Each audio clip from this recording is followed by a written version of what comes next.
the biggest benefit of the combine for you guys is what?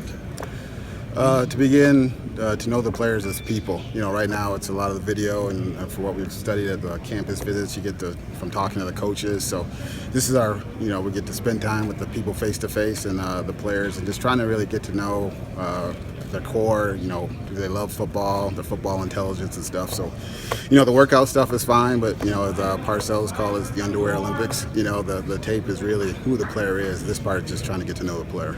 Do you recall anybody who, after the combine, you said, all right, now after meeting him and seeing him, he's a guy? For us, just last year, was interesting was Xavier Howard. Like Xavier for us here didn't have a great interview, and it was one of those. It was at like 10:45 at night, and so he'd already had like 20 interviews a day, so he was wiped out, and we're just like, let's bring him back in and spend some more time and get to know him. And we brought him back into Davie and had a great interview. You could see he was energized. He wasn't worn out through the whole process. This is a grind for these guys going through this for 3 days. And so he did a great job for us, and we were fortunate to end up picking him in the second round. Chris, is there anything in particular you want to hear from those guys when you do the interviews? Any message, something that really sticks in your mind? For us, it's really guys that love to compete and love football. I said nowadays with the money and the kids getting paid, you see a lot of these juniors leaving school early. And a lot of times now you're not sure if it's the right reasons why they're leaving, if it's, you hear them, I want to get to that second contract first and stuff. But for us, that's not important. You want to hear, I love football, this is what I do. And, maybe a guy accomplished everything he could in college at that point in time. But for us, it's really that and the football intelligence. We just have to keep building a smarter team, a team that, I hate to keep saying, but New England does a great job of finding those guys that are really smart and fit their scheme and program what they do and their beliefs. So that's what we're trying to keep building here. Chris, where do you stand with Kenny Stills? With Kenny, we're still talking to him. I mean, he earned the right to be a free agent. Kenny's a very important part for us. We all feel that he contributed greatly to our success last year, and hopefully we'll get something done here. But like I said, it's all these guys. You can't be mad at him. I mean, he's earned the right to get to free agency, but hopefully we'll get something done. Obviously, you guys have had conversations with him. The numbers aren't close. Is that fair? Is that he's? No, I wouldn't say that. I said we've been talking, but in terms of numbers, it's I could throw. This guy that is going to make $15 million out there. Like I said, it takes one team, but for right now, we've been talking this, but it's been good dialogue back and forth. Do you guys have a number in mind for Kenny, or is that still kind of in flux? Have you given him something and you're waiting for a response? We've been talking about, like I said, back and forth, and I don't think there's any real numbers. We've talked back and forth to kind of know what the agent wants and what we think. But right now with any negotiation, everyone's going to ask for the moon, and and the team's going to come in and try and lowball. But again, it's just the bartering back and forth. What about Andre Branch? Where do things stand with him? It's the same. Andre is. We've been in communication with his agent. We've been talking back and forth, and again, it's just wanted to see where the market was. The agent did, so we're just dealing with it right now. But we want Andre back. He did a nice job for us, so hopefully we'll get something done. Does it seem likely that he'll test his worth on the free agent market March 9th? I think you'd have to ask him that.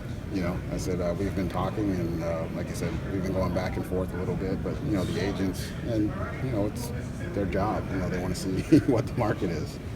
How would you describe the organizational depth of the defensive end position at this time?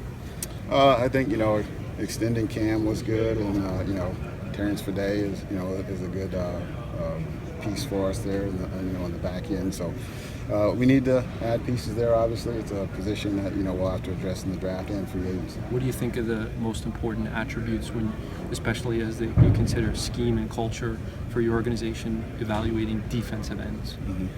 Yeah, for us, it's we always talk about the prototypes, but like Cam Wake is not a prototype player, and he's an elite player in this league. So for us, again, it's you got the production, the athletic ability, the passion. Does the guy compete, play hard? The ability to play against the run also is important. So, but nowadays, defensive ends, all the guys who are getting paid, these guys can rush the passer. So we're no different than every team is looking for those qualities. How would you describe the depth of players who are able to affect the quarterback in this draft?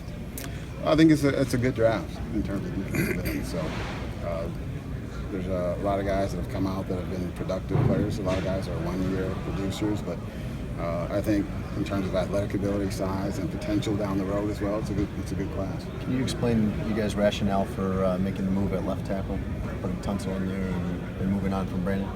Yeah, BA did a great job for us while I was here. He's a true pro. I think he did a great job, mentoring Laramie last year at guard. But for us, we just felt it was time to let Laramie go to left tackle, he's played that his whole life. And for us, I know Laramie was very excited for the move to left tackle, and for us, we think he'll be a very good player there.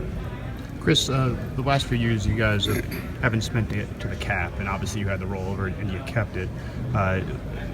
Do you think you'll spend at the cap this year? And do you think that maybe if you had last year, you'd have had a little bit more depth down the stretch when you guys are running out of bodies? Yeah, like I said, it's last year. I think our guys are pro scouts: Anthony Hunt, Joe Shane, and the rest of Max Gruder and Chris Grier did a great job in terms of finding those guys. Like the Butlers that came in for us at linebacker. But I don't think spending to the cap every year is what you have to do to be successful. You look at some of the teams that are winning, they're not spending. And for so long, we had always, the big fish go out and spend all the money on everybody. And for us, we're just trying to build the team the right ways and try and spread it out now with us. So I don't think we have no set plan in terms of how much we're going to spend, but we're just working right now on our plan of who we're going to target in free agency. Chris, we all saw stories about Ryan Tannehill